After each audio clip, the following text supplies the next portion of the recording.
So what was that you wanted to interview me on again?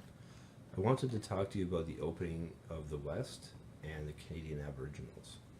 Okay.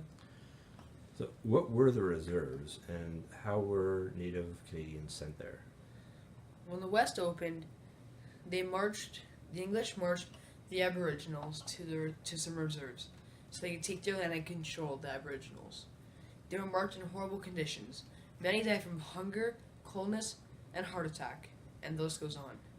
At the reserves, they were mentally and physically abused and assaulted, and then their children were taken away. I'm sorry, what was it that you said about the children? The kids were taken away from their families to go live in residential schools, where they were abused. At these schools, teachers would assault them mentally and physically. Some of the kids would commit suicide because of how horrible the conditions there were. So, were the Canadian Aboriginals offered any treaties? The Aboriginals were given treaties, although they never came true. The Aboriginals were given many treaties that didn't come true, including food, water, shelter, clothes, a medicine chest, heat, etc. None of these things were given to the Aboriginals. These treaties were supposed to keep the Aboriginals in check and let them prosper to become English people.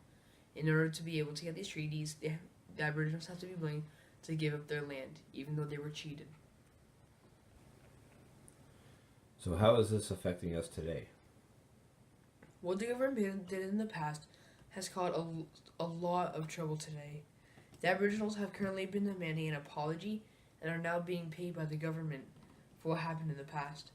The government is now in a spot of trouble, having to pay those fines to those that were affected, to those whose relatives were affected in the past. These issues are just piling on to the list of things that the government has to do, which is kind of making them tense. If they get too tense, they may start to make decisions too fast, and if they don't think it through, it might make things worse. Could we have done anything different to prevent this? I feel that if we changed what we did in the past, this would not be such a big issue for us today.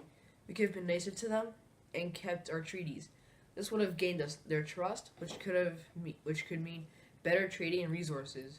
This would not have been a problem if our ancestors had been a little more rational and nicer.